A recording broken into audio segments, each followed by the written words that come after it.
Ooh,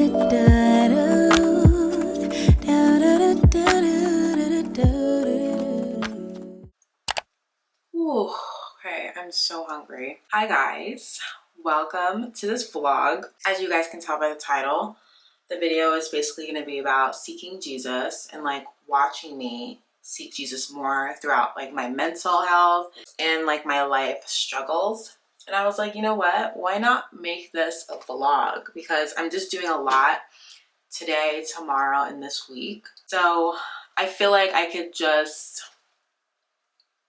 record throughout the week. Right now I'm getting ready for church. It's Sunday and your girl's going to a new church and I don't know how to feel about it. Oh my gosh, I just realized I threw out my beauty blender. I have to use a brush. Guys, I threw out my beauty blender. I never use my brush to do my makeup. Oh my god. I don't know if you guys know this, but I was attending a church for about 2 years. I left this summer. Oh, there were like months that kind of were going by that I was kind of praying on and off for God to lead me to a new church. And my parents they visited the one that I'm going to today, and they told me like it has a young vibe. They seem cool, they seem good. And so I'm gonna visit it today by myself. I went once, I liked it the first time. I'm going today by myself. I'm super nervous. It's 9:35, service starts at 11, and I'm like an hour away from the place. So I don't know, going to a new church is so nerve-wracking for me. I'm excited to make friends, but at the same time I definitely want to wait and not jump into anything, because I feel like when I jump into friendships and things too quickly, it ends really bad, because you don't want to put all your energy into something so quickly. You have to like feel things out, and that's what I want to do with this church. I want to feel things out. God's given you that wisdom and understanding. Yeah. So. Ooh. Okay, I am back from service, as you just heard. I just called my parents just to update them basically on the church, because they're the ones that actually found it for me. But today I was just scoping it out and everything. I think one thing though I want to mention that Christians can do, it's loud, is that sometimes we could be a little too skeptical and we'll miss some of the things that we actually like needed to hear. And that's something like I don't want to do. I don't want to be too skeptical when visiting a new church, but also still have that discernment. I feel like there's a difference between skepticism and discernment, because I feel like skepticism, you're really kind of looking for problems. I feel like with discernment, you're just really just more discerning of the spirit. We're living in a time where churches are just very corrupt and they're just not spirit-filled. And so it's just really important to me to go to a really good spirit-filled church. You don't have to depend on everything the pastor is saying. You should know the word for yourself. So I'm thankful that I get to go home and spend time with God and really know the word for myself, and then come once a week to church on a Sunday and be in communion with other believers. That's really what's most important to me. But right now I'm about to go get food, and I think I'm gonna try cava for the first time. Oh, it's not far. Okay, I'm gonna try cava. Okay, I'm at cava, just got it. So I got the famous pita chips, got the chicken and white rice. I'm really nervous to taste this. This is my first time at cava. I heard it's better than Chipotle. It smells so good. Look at that. Look how yummy.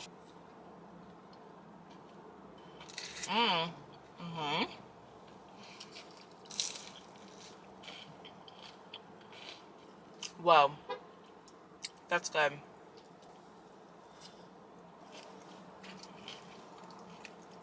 Oh my gosh. This is 10,000 times better than Chipotle.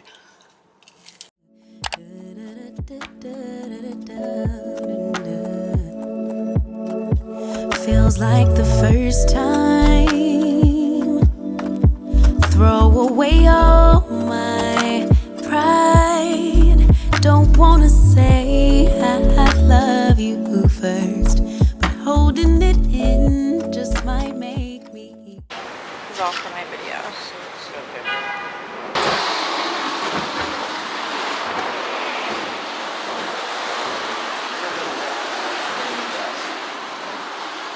Hi. Where we going? Okay, y'all together? Yes. Now who y'all?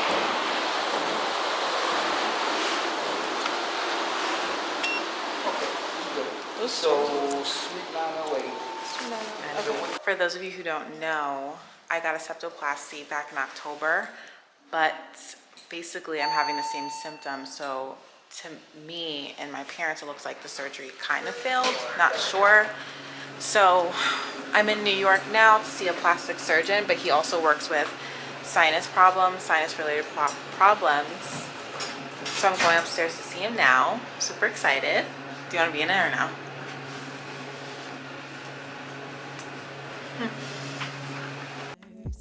Love in the open, daydreaming, hoping,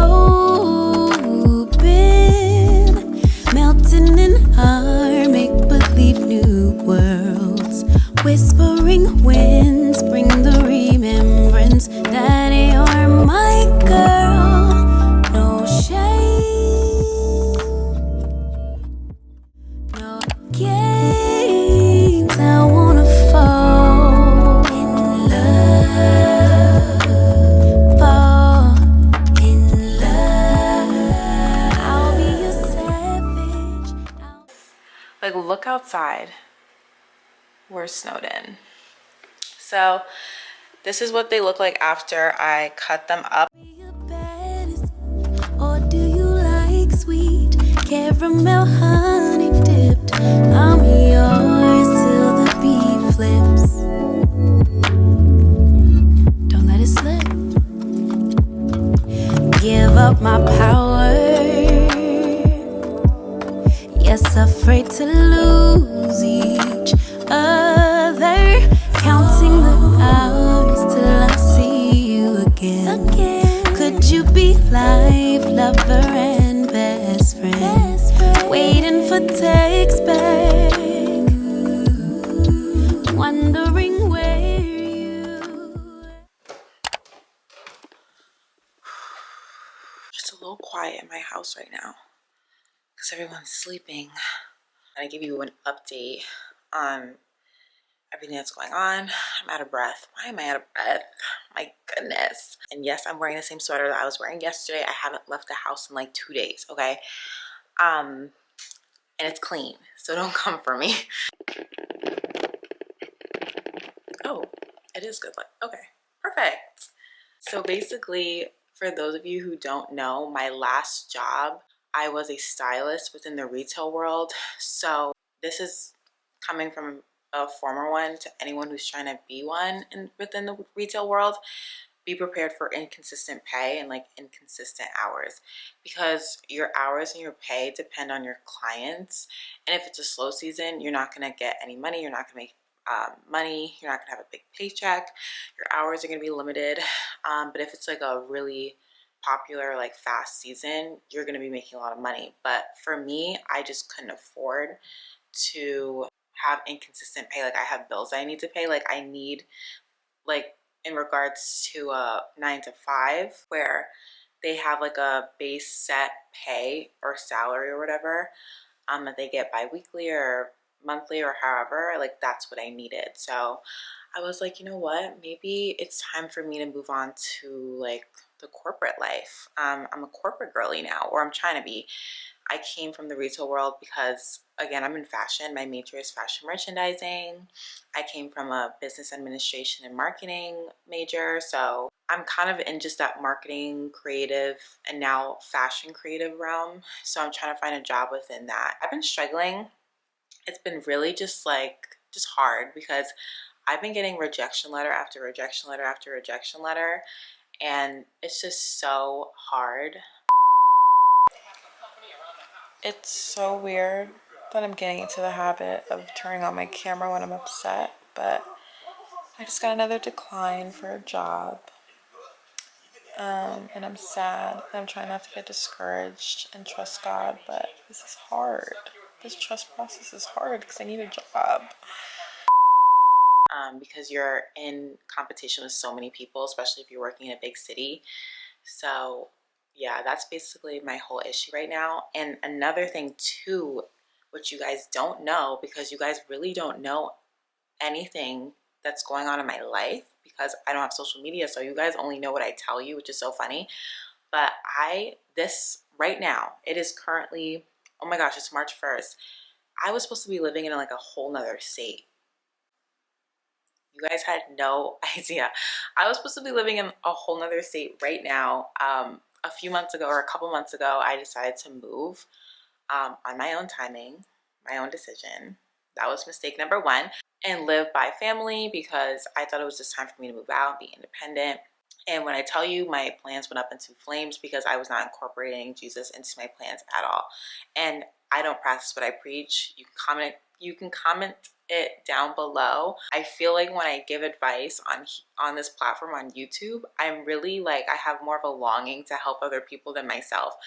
And sometimes I even watch my videos back and I'm like, you know what? I need to be doing this. I was supposed to be living in a whole nother state. God went like to those plans, and he was like, girl, if you don't sit down. That caused like a really like deep depression in me. And on top of that, I was unemployed. So it was just really hard for me. I was questioning God. I was mad. I had resentment in my heart, animosity, like all this stuff. And I'm going to explain that. But I'm going to explain to you guys more in context and depth of the issues and mental health challenges I was having because of my plans failing, and where it was stemming from, which obviously was with my relationship with God. And also being unemployed on top of all of that was very hard for me. Like, that's why I had put that message up on my community post, because I was just dealing with so much and I could not post on YouTube because I don't know, I just felt so ashamed. Oh, also at 12, I have therapy. Oh my gosh, I forgot to tell you guys that too. I started therapy. I'm gonna talk about that after therapy. I'll unpack everything, okay? But yeah, I'm so excited to tell you guys. Or who could you be with? No, I'm not possessive, but you're mine. Okay. I'ma let you live, no shame. No shame. No game. No game. I wanna fall in love. Oh my gosh. Oh, hi guys. Oh my gosh, I don't even know where to start. God's faithfulness in my life is so evident, and it's always been evident in my life, but I just never wanted to accept it. I just finished therapy. So for those of you who don't know, if you missed what I said in my last clip, I started therapy with a Christian counselor. So she's in prayer ministry, and she's also a biblical counselor. So she's not diagnosing me. She's only just assessing my behaviors and linking it back to the Bible. And I literally started to cry at the end of my meeting with her, because it was just the most edifying thing for me. Because it's one thing when it's coming from your parents, because sometimes you think your parents are kind of just favoring you because they're your parents and you're their child. But hearing it from a complete stranger dissect your character is a lot. At the end of it, she was basically saying that. She was like, you don't need me. She was saying how much she could just see the light of Jesus in me, and just seeing the wisdom flow in and throughout me, and hearing her just say those kind words. It was just really good confirmation reassurance that God is always constantly working in my life when I think he isn't. About a month ago, the Holy Spirit was really speaking to me, and because these were not my words, and there's no way from my own strength and my own knowledge I could have known this about myself without help. Look how long, guys. So in the beginning, I was basically saying how, or what the Holy Spirit was revealing to me, which I was writing down and jotting all this down. He was basically telling me that I was making very cyclical mistakes. When I looked back at the 2 years I've been on this walk with Jesus, I was realizing that there's been no real crazy changes in my life besides in ministry. And that's great, and I'm so thankful for that. But I kind of was tying it back to, am I growing spiritually? Like, why am I making the same mistakes? Why am I falling into the same sin? Those bad habits were laziness, inconsistency, impatience, all those things. So it actually showed me how I viewed Jesus and my relationship with him, that his love was really never enough for me. And that really hit deep. If his love was enough for me, that I would have never felt constantly lonely or the way I felt all the time. I would have just been content with Jesus. I felt like God was revealing to me that I have trust issues, and the trust issues that derived from my old relationships, the men that I used to idolize in my life, and even some friendships. I was reflecting those trust issues onto my relationship with God. And I was viewing my relationship with God how I view my earthly relationships. In those last relationships, in those fleeting relationships, they were built off of empty promises. And since people couldn't fulfill those promises and God does, for some reason I expected God to work on the same timing as man. He's not us, he's God. He's all knowing, he's all powerful, he's King of Kings, he's Lord of Lords. So my trust issues and inconsistency in my relationships most of my life made me a very impatient person, and it made me latch onto people quickly, even though none of them had the warmness and kindness and safety net I was looking for. I was always looking to people to fill these God-sized voids, because they were giving me that quick temporary satisfaction that is great and appealing to every single one of us. But God gives everlasting satisfaction, but not on the same timing as humans, if that makes sense. I got more attached to the idea of the person or idea of people and not the actual person, because people will just never be enough. People are flawed, but God is not. Since I never got what I wanted for people, I looked for it so quickly in new relationships that would arise in my life. If my prayer wasn't answered in the timing that I wanted, I would think God was not listening. The emotional instability that I've had for years is not the best mix when it comes to trusting God and his plan that he has for me. It brought constant worry, distrust, zero faith, and inconsistency. I kind of felt ashamed that it's like, here I am being a born again believer, having a ministry on YouTube where I'm helping other women, like-minded Christian women, believers, and I'm here struggling so hard with my mental health and my relationship with Jesus, and trying and asking questions as to why it's not the way it's supposed to be, the mess of it all. Like, I just felt ashamed that I was struggling so deeply. But grace, right? But God. Something that my mom told me is that we're always going to be in a state of redeemed humanness. We're never going to be fully redeemed. There's always going to be room for deliverance and more deliverance, right? Something else I realized is that I was like manipulating the hand that Jesus had reached out to me. Behind those prayers was doubt, right? It was zero faith. It was impatience, right? My heart intentions, my heart condition was in the wrong place. I started grieving the Holy Spirit. I started feeding my flesh. I was lacking intimacy with God. The actual fruit of my relationship with Jesus was rotten because my intentions were wrong. Okay, guys, like my heart condition was in the wrong place. My intentions were not aligned with what the will that he had for my life. It was not aligned with his will. I was basically having a faith crisis because I was like, what am I doing wrong? But I was not praying about it. So me not praying about it, my mind went straight to, he's not listening, and he like gave up on me, and like I gotta figure things out on my own. Like I was literally having a faith crisis.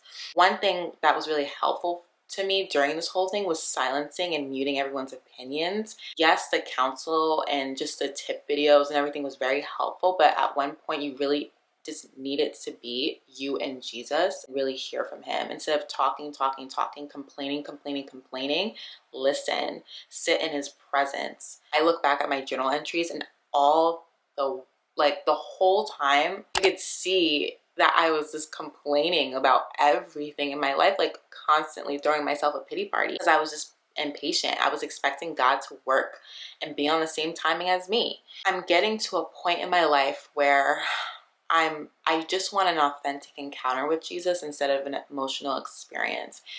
And I heard someone else say that, and I was like, that is facts, because an emotional experience, it derives from the heart, and the heart can be so deceitful.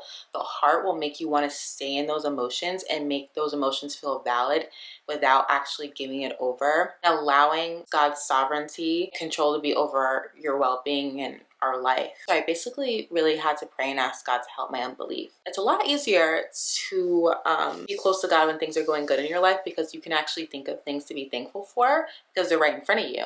But when things aren't going the way you want in life, it's hard to think of blessings that are in your life because you're too busy throwing a pity party for yourself.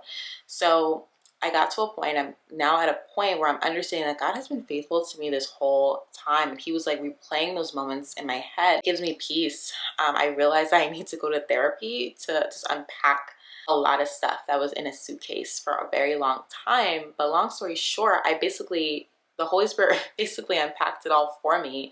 I just needed some counsel. But it's so funny because she was like, girl, you don't need me. You got this. But obviously still come to me for prayer and like biblical counseling and all this stuff. But a lot of the deeper things, I'm learning where to truly go. What I was doing was I was polluting my relationship with God because I was not properly asking for healing from like my past trauma in relationships and just like the past things that's happened to my life, why I was being the way I was being impatient and not having faith and stuff like that, because you'd be surprised it really stems from so many places. It's just really getting to a point of being aware and acknowledging all the times that God has showed me faithfulness, and it's changed my perspective and my mindset on my walk with him now. That's basically where I've been mentally and where God is really like picking me up and saving me and healing me from. It's just that like past hurt, getting to a point also of repenting for how I was viewing my relationship with Jesus, how I was manipulating his hand. His hand is a byproduct of just like his grace, literally his grace. And I was not fully receiving of it because I was not trusting him enough. And now I'm giving everything over to him and fully trusting him. I just had to tell you guys that because it was super important. Comment down below if you can relate to like at least one thing that I broke down about like my whole mental state. It might have sounded confusing, but I'm sorry. If you have questions, comment down below. I'll definitely answer. I'll see you guys in like the next clips. Vulnerable in love. Do you want classy? Do you want nasty, babe? I'll give you options. I'll be a perfect day. I'm yours till the night fades. Whoa, don't let it fade. No shame, and no game. I wanna fall vulnerable.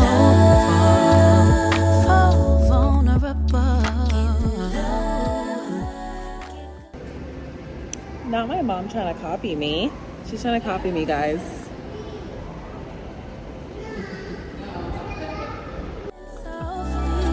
Could you be laughing at me, or we just giddy? Butterflies flapping in me. Don't stop what you're doing. Yeah, what you doing to me?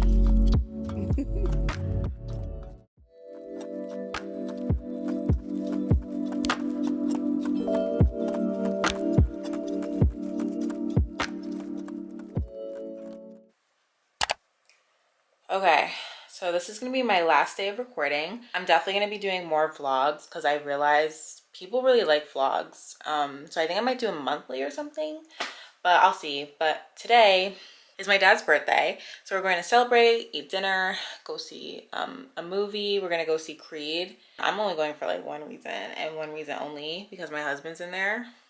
I don't know if you guys have ever heard of him. His name is Jonathan Majors, and you thought I was probably talking about Michael B. Jordan. No, I'm over him. I'm like really into Jonathan Majors. I don't know what he's giving, but he's giving something, and I want it. No, I'm just kidding. My hair looks so bad, so I think I have to wear a hat again. I think the only hat that I have that matches the blue and the black of it all is my blue Yankee hat, which I wore yesterday. Ooh. And then fix my bun in the back. You know, the hat, blue cropped sweater, and some black pants. Hi guys, so I just wanted to end this video off talking about Teddy Blake and this bag that was gifted to me back in October. This month they're having a March campaign, one for Women's Day, which will last between the 3rd and the 8th, and a spring sale between the 24th of March and the 2nd of April. This bag is actually still in great condition after 4 months of having it. I just keep my little belongings in it. It's really just a great small bag to run out to the store in. In this clip, I'm actually going to the movies, so I just need, you know, a couple things. Guys, the bag even matched my shoes this day, so that was really exciting. But anyways, this is the end of the vlog. I hope you guys enjoyed. I love you, and I'll see you guys in my next video. Bye!